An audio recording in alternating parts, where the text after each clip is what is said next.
मसीह में प्रिय भाइयों और बहनों, प्रभु और उद्धारकर्ता यीशु मसीह के अनमोल नाम में आपको नमस्कार।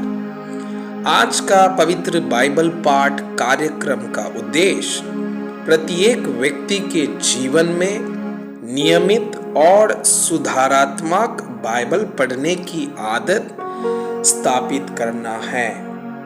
हमारे वीडियो प्रतिदिन प्राप्त करने के लिए कृपया हमारे चैनल को सब्सक्राइब करें और नोटिफिकेशन आइकॉन भी दबाएं।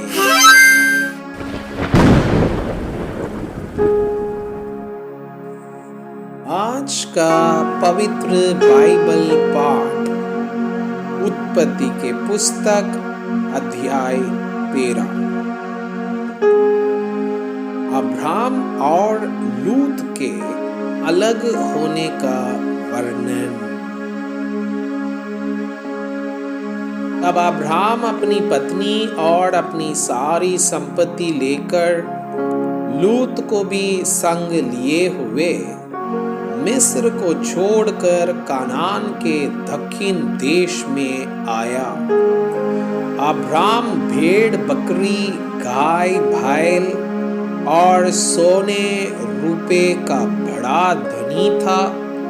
फिर वो दक्षिण देश से चलकर बेतेल के पास उसी स्थान को पहुंचा जहां पहले उसने अपना तंबू खड़ा किया था, जो बेतेल और आई के बीच में है। यह स्थान उस वेदी का है जिसे उसने पहले बनाई थी। और वहां अब्राहम ने फिर यहोवा से प्रार्थना की। लूत के पास भी, जो अब्राहम के साथ चलता था, भेड़ बकरी गाय बैल और तंबू थे। इसलिए उस देश में उन दोनों के लिए पर्याप्त स्थान न था कि वे इकट्ठे रहे, क्योंकि उनके पास बहुत धन था, इसलिए वे इकट्ठे न रह सके। अब्राहम और लूत की भेड़ बकरी और गाय बैल के चरवाहों में झगड़ा हुआ। उस समय कानानी और परिजी लोग उस देश में रहते थे। तब अब्राहम लूत से कहने लगा, मेरे और तेरे बीच और मेरे और तेरे चरवाहों के बीच में झगड़ा ना होने पाए, क्योंकि हम लोग भाई बंधु हैं। क्या सारा देश तेरे सामने नहीं? इसलिए मुझसे अलग हो जा। यदि तू भाई और जाए तो मैं दाहिनी ओर जाऊंगा, और यदि तू दाहिनी ओर जाए तो मैं बाईं ओर जाऊंगा। तब लूत ने आंख उठाकर यरदन नदी के पास वाली सारी तराई को देखा कि वह सब सींची हुई है।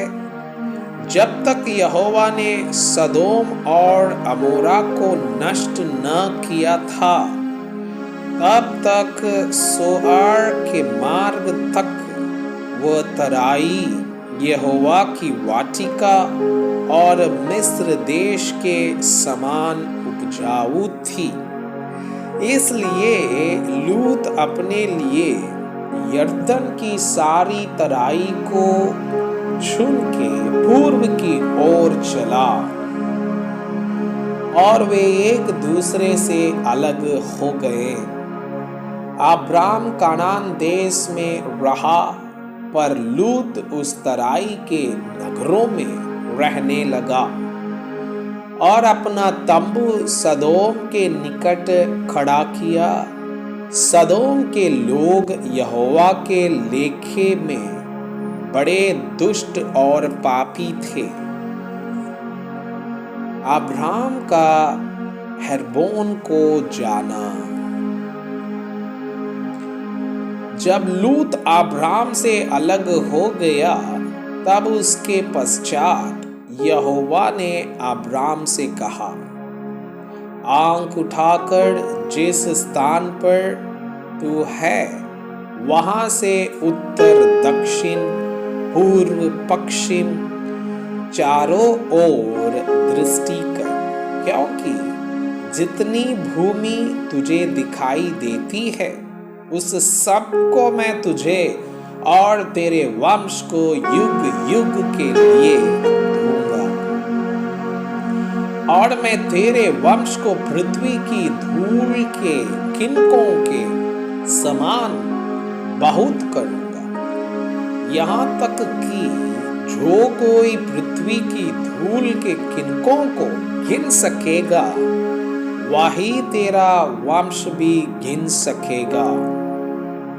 उठ, इस देश की लंबाई और चौड़ाई में चल फिर, क्योंकि मैं उसे तुझी को दूंगा।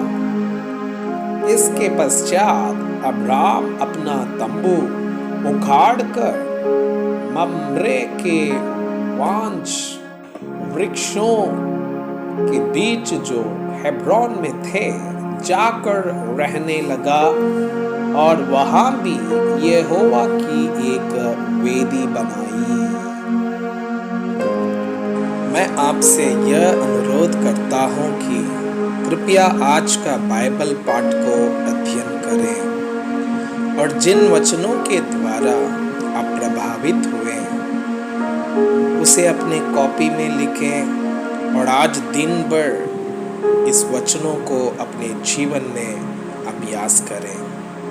परमेश्वर चाहता है कि आप उनके समान सिद्ध और पवित्र बन जाएं। परमेश्वर आपको बहुताई से आशीष करें। आमीन।